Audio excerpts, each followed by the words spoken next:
Working on your personal brand is really important. Your personal brand is what people say about you when you're not in the room. Key persons of influence, they don't go networking looking for clients. They actually go networking looking for referral partners, collaboration. Today we are discussing the shift from desperate chasing to magnetic attraction. In 2026, the service-based market is more crowded than ever. The businesses that win are those built on clarity, personal branding, and deep relationship. The biggest thing is surrounding yourself with like-minded people. Sometimes when you're in your space, doing what you're doing, you can't really see the outside. This one will help to give clarity.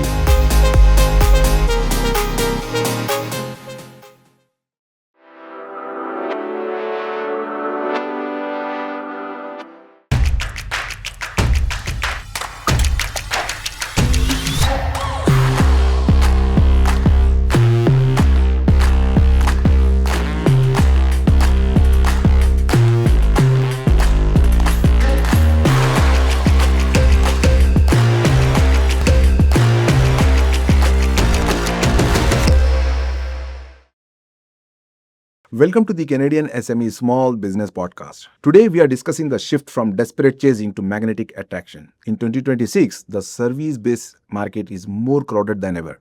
But the businesses that win are those built on clarity, personal branding, and deep relationship. To discuss this in detail, we are joined by Mark Lorray, an entrepreneur, business coach, and author. Mark famously started his first business at 23 with only $22, scaling it to multiple six figures before a successful exit. Today, he equips owners with the practical strategies needed to increase visibility and turn casual conversations into loyal clients. So let's dive in. Mark, welcome to the Canadian SME Small Business Podcast. How are you doing today? I'm good. Thank you for having me. Thanks so much, and I thank Suresh Kumar for connecting us. It's a pleasure to host you today. Mark, your story is incredible, like starting a business journey with just over $20 and, scaling it to a six-figure exit. What key lessons from bootstrapping still applies to service businesses today? Specifically, I started with $22 and a penny when we still made pennies here in Canada. And it was a window cleaning company that I started. I was 23 years old, only had $22 in the penny. What year was that? What year? Yeah. Oh, man, you're taking me back too far now. Let me see. I got to do the math. I think it was like 2000, somewhere around there. 26 years back, okay. Yes, exactly. And I was between, just a quick backstory, just between employment. You can imagine 23 years old, not much savings of anything, but I was the company I was working for laid me off, and I was waiting to get back in, but I needed something to do because the savings was dwindling down. And so I decided, make a long story short, to start a window cleaning company. Didn't know that was a business at the time, because growing up, we cleaned windows on our own, newspaper, soap, that kind of thing. So when I learned that this is a business, a viable business, I decided, okay, let me get into that. And so what I did, I started to tell everybody, people at church, in the grocery stores, Walmart, wherever I was just really excited. Hey, do you need windows cleaned? And then eventually I was able to get flyers and put those out. And so the same thing applies today. It's really about, in other words, it's marketing. It's about getting your story out there, getting your brand, your business out there. And today there is so much of noise, right? So much noise. Right. Yeah, exactly. So it's getting your tell is what I, sell is what I call it, right? Getting your message out there, what you do, your product, your service. The beauty is we have social media now. Right. At that time, there was no such thing. There was nothing, right? Right. So now it's so easy. You could just post something, but you can't sit back. A lot of times business owners, especially those in the service industry, thinks if I post one post, it's going to get me business. It doesn't work like that. You have to leverage it, and it requires consistency. But that's just one avenue, one way to get your business out there. Is just to get out there, post on social media, but get out there. Maybe, yes, the traditional knocking on doors, picking up the phone, sending out emails, and networking. is huge, which is one thing that I did that really helped catapult my business. Starting with almost nothing, like forces a level of resourcefulness and clarity that becomes the ultimate competitive advantage as you scale. Now let's explore shifting from chasing clients to attracting them. How can businesses, like small business, especially small business owners, attract clients instead of constantly chasing them? Working on your personal brand is really important. I often say, how do you want to show up? The founder of Amazon says your personal brand is what people say about you when you're not in the room. Right. So how we show up is very important, right? So how you show up online and offline. And the more that you present yourself, again, showing up at networking events, showing up, by giving good service to your clients so that you can have repeat business, that's really important.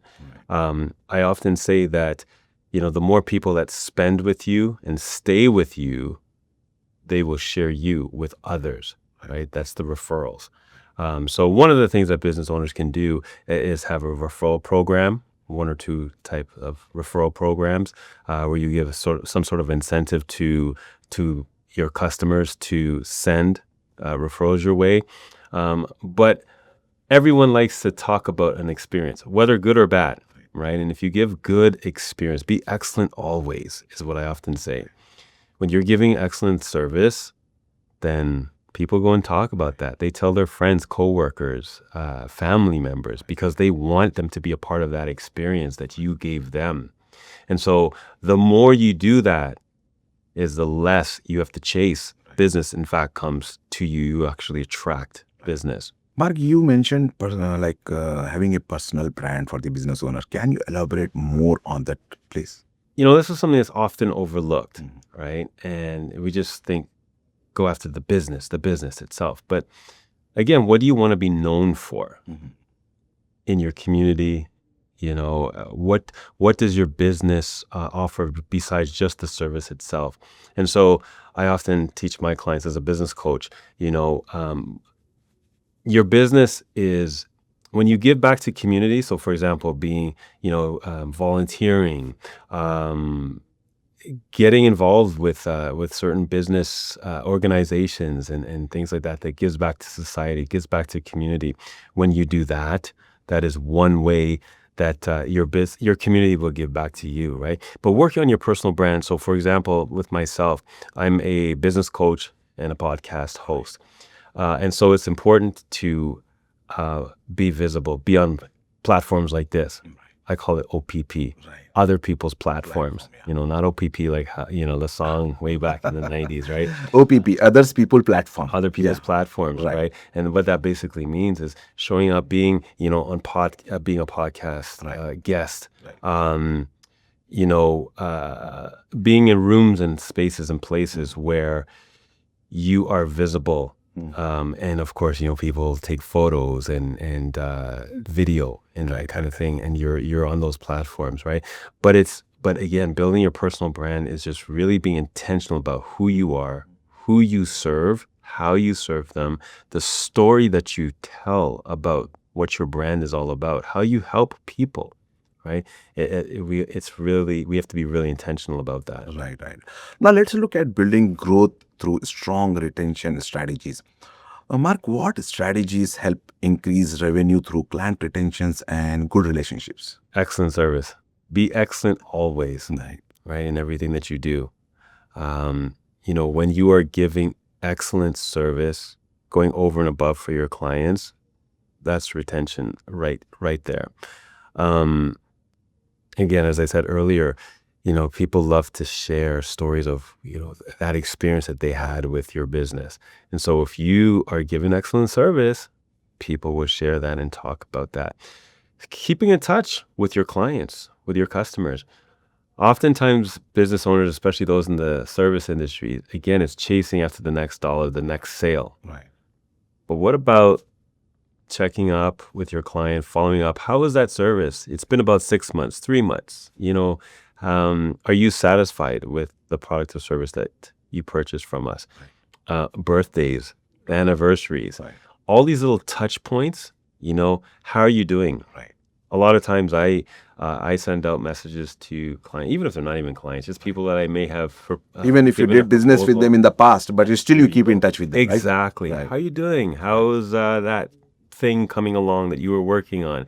And oftentimes I love the ones when they're like, oh my gosh, I was thinking about you today, or I've been meaning to call you, and that just by you keeping in touch, you become top of mind, right? So that's retention right there. And a lot of times I call that the low-hanging fruit. We don't, it's not about spending money on marketing and again, chasing. Sometimes it's just following up with past clients, following up with your existing clients, making sure that they are good. They're happy with your service. What else can you offer? Getting feedback, Right.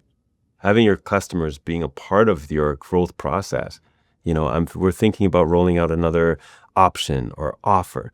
What do you think about this kind of thing? People like to feel a part of that. And when customers feel that they're a part of your brand and your growth, chances are they're going to stick around with you. Right. And as you rightly said, keeping in touch is very, very important for your business. To the service-based owners watching, in 2026, your reputation is your revenue.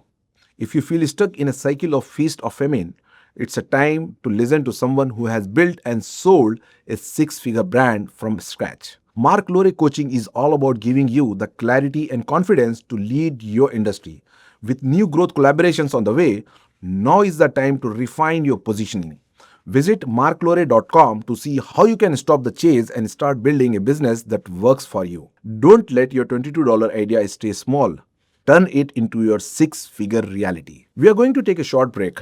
Don't go anywhere, because up next we are diving into the real art of networking and relationship-driven growth. Hey, you think you know UPS? Yeah, that's us. Everybody knows that. You know what you didn't know? This. Okay, try to keep up. Ocean, us. Ground, rail, air, so us. Guess who? Us. Customs cleared, borders cleared, done. Us. You still with me? Wait for it. Boom. Us. Intelligent, automated, fulfillment. Us. Yep, healthcare too. Digital your thing? Yeah, well, book it, ship it, track it. You feeling me yet? Yep, that's all us. That's all UPS.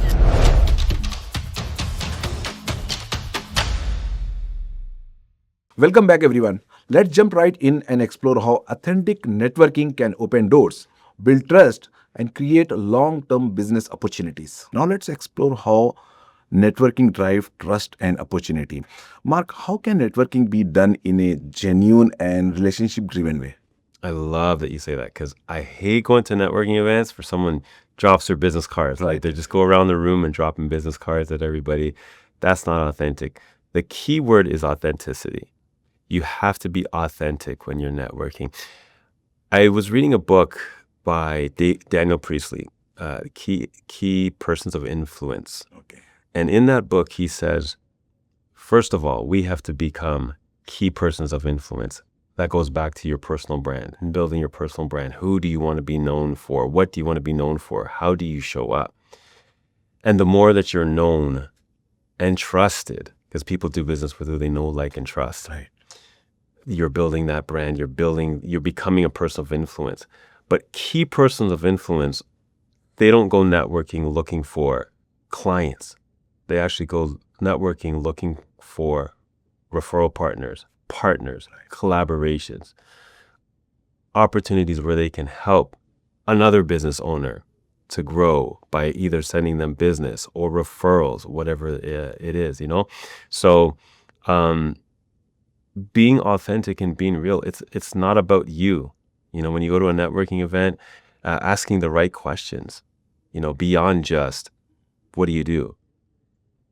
Asking questions like, what's your greatest challenge right now? Right. What's most important to you in your business? What type of clients are you looking for? Mhm. How can I contribute so that this way I know who to look for? I can keep my eyes and my ears open for you. When people feel like, oh, you don't even know me, but you care about the type of clients that I'm looking for, Right. let's chat. Let's deepen this relationship. Right. That is true, authentic networking. And as you rightly said, I keep saying to my team as well, the people they do business, they know, they like and trust. This is very, very important. Like building authentic relationship, as you said, is very, very important. And I was reading a book, Never Eat Alone. It's about networking. And the writer said, whenever you are going to any networking event or whenever you are going to meet anyone, like don't think like how he can help me. Think how you can help him. That's it. That's how you attract people to trust you, right? Exactly. Now, Mark, finally, let's look at leading with clarity and confidence. What is the first step to regain clarity and lead a business effectively? I would say surrounding yourself with the right people. Right. Again, going back to key people Right. of influence, surrounding yourself with people who are like-minded, ambitious, people that you can rub shoulders with, share ideas. Like even with myself, I have a group of coaches. We do similar things, and we often get together and have masterminds. Right? What's working for your business? Here's what's working for mine. Here's a challenge that I've had. Try this, try that. That often gives clarity. Last week, I was just with one of those coaches. We went for a mastermind walk, and while we were walking, I was able to shed some light to that person to give them clarity on a couple of things. And it's like, wow, I didn't think of that. Sometimes, when you're in your space, you're in doing what you're doing, you can't really see the outside. Sometimes you have to have, and that's the beauty of coaching. You're from the outside looking in. But even as coaches, sometimes we're on the outside looking in other people's businesses, but we need others to look, to see ours. So, there are other ways too, but that's probably one of the biggest things is surrounding yourself with like-minded people. Don't be afraid to ask, for questions. Don't be afraid. Don't be ashamed. You don't know everything. We're always learning and growing, reading, listening to podcasts like this one. Right. Will help to give clarity. All right. Thank you so much for sharing those insightful, thoughts and advice with our audience. Before we wrap up, Mark, like what is one key piece of advice for entrepreneurs starting with limited capital? Just get started. Yeah. Yesterday I was with someone who's recently lost his job. He's a CPA. Okay. And so he's looking for a job, but then also looking to start a business. And he's like, oh, but I don't have any money. And I shared my story. I started my business, with $22 and a penny. And I said, you're a CPA. Do you do bookkeeping? He's like, oh, of course. Right? I said, okay.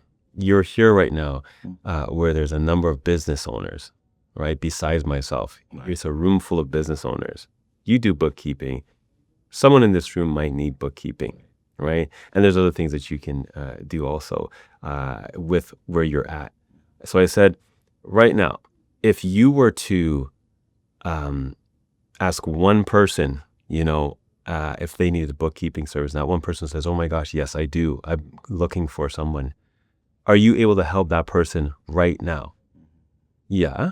He says, yeah.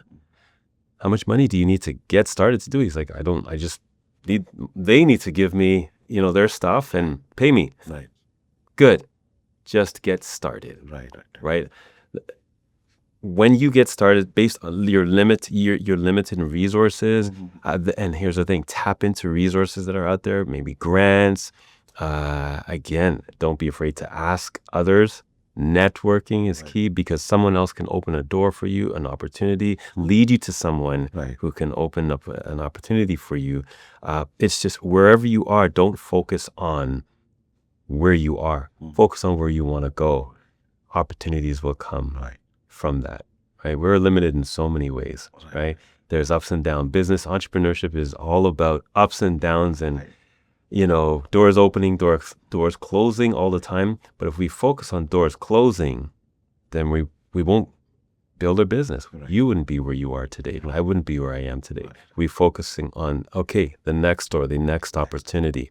right? Despite your limitations, you can still do it. And that's why I say aligning yourself with people who are like-minded, it will make that a lot easier, right? Because they understand. We understand what it's like to struggle and be limited, and we understand. So, yeah, just start, just get going, just do it. Right.